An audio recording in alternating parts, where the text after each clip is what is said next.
J'ai perdu 22 kilos, mais devine quoi? Je fais encore des écarts et récemment, ça m'est arrivé. Si tu crois qu'une fois que tu as perdu du poids, tu ne feras plus jamais aucun écart, détrompe-toi. Mais la vraie différence, c'est que j'ai appris à les gérer pour qu'ils ne sabotent pas mes résultats. Et aujourd'hui, je vais te raconter une situation qui m'est arrivée récemment et te montrer comment toi aussi, tu vas pouvoir apprendre à gérer ces moments sans culpabilité. Je vais être 100% transparent avec toi. Vendredi soir, j'ai craqué. J'étais épuisé émotionnellement et c'était le chaos dans ma tête. Je n'avais ni l'envie de cuisiner, ni l'envie de manger sainement. J'avais juste l'envie de tout dévorer sans compter. Et comme par hasard, je suis tombé sur un film qui parlait de lâcher prise. Coïncidence?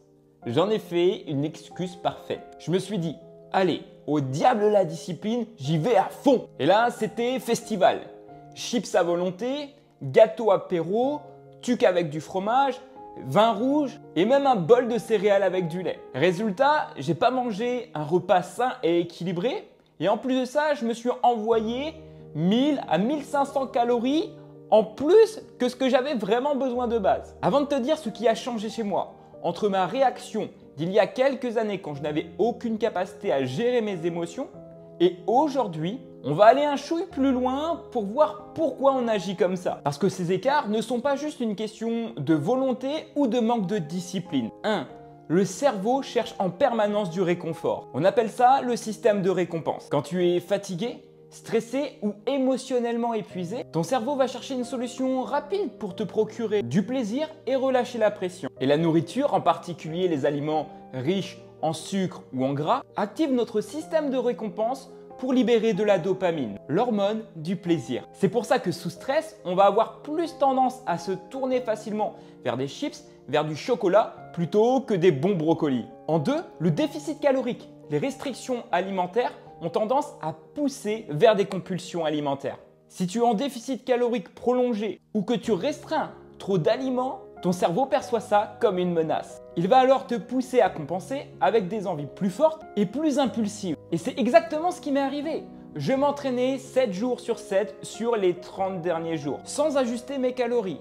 Ce qui faisait que, sans le vouloir, j'étais en déficit calorique. T'as juste à le voir, j'ai perdu du gras et je vois davantage mes muscles, notamment mes abdos. Donc mon corps me réclamait de l'énergie que je n'étais pas en capacité de lui fournir au travers de l'alimentation. Et cette énergie, il a été la chercher lorsqu'il m'a poussé à faire un gros écart. 3. Nos habitudes conditionnent aussi nos choix alimentaires. Si par le passé, tu avais tendance à te réconforter avec la nourriture devant un bon film, ton cerveau associe encore ce moment à une récompense. C'est un conditionnement. Plus tu répètes un comportement, plus ton cerveau le voit comme une solution par défaut. C'est aussi pour ça que lorsque j'ai arrêté les méditations que je pouvais faire juste après manger, j'ai perdu un pilier important et voire essentiel qui m'aidait à réguler mes émotions. Et je suis revenu inconsciemment à d'anciennes habitudes qui n'étaient pas les plus bénéfiques pour que je puisse évoluer. Donc si aujourd'hui tu fais des écarts ou que parfois tu ne sais plus gérer tes émotions, que ça t'encourage à manger un petit peu tout et n'importe quoi, souviens-toi que ce n'est pas une question de volonté ni de motivation. Tu n'es pas non plus anormal. C'est totalement humain et pour preuve, je passe aussi par là. C'est donc ton cerveau qui te pousse vers des comportements conditionnés par tes habitudes et ton état interne. Maintenant que tu comprends pourquoi ça arrive, voici ce qui va faire vraiment la différence. 1. Ne pas culpabiliser. Un écart ne ruine pas tes efforts. C'est ce que tu fais juste après qui compte. Action concrète. Accepte-le, respire et continue ton plan normal. 2. Éviter les écarts impulsifs. Un écart prévu fait beaucoup moins de dégâts qu'un écart impulsif. Si tu veux manger un bon burger, une pizza ou te faire un autre plaisir, dis-toi, ok, samedi soir, je me le fais. 3. Anticiper les moments à risque. Si tu sais que tu es plus vulnérable au stress, à la fatigue ou à certaines émotions, mets une stratégie en place avant que ça n'arrive. Ce que tu peux faire, c'est avoir des repas préparés en avance, des snacks plus sains à disposition comme des fruits ou un plan B, sortir en extérieur, marcher, prendre l'air au lieu de manger. 4. Ne pas chercher à compenser le lendemain. L'erreur classique, c'est de vouloir se rattraper en mangeant moins ou en cherchant à faire plus d'activité physique. C'est cool, ça peut marcher sur le court terme, mais ça crée juste un cercle vicieux encore plus puissant. Voici ce que je ferais à ta place. Le lendemain, je reprendrai mon entraînement normal et surtout, je remettrai en place ma bonne alimentation.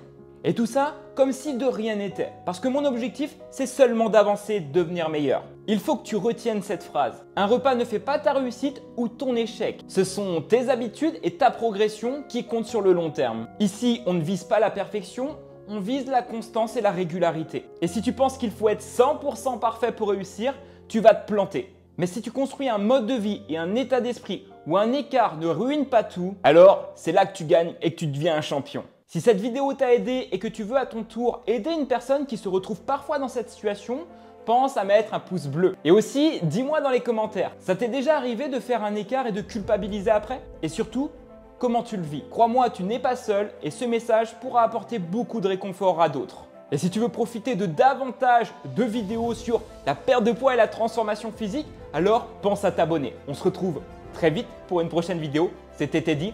Let's go!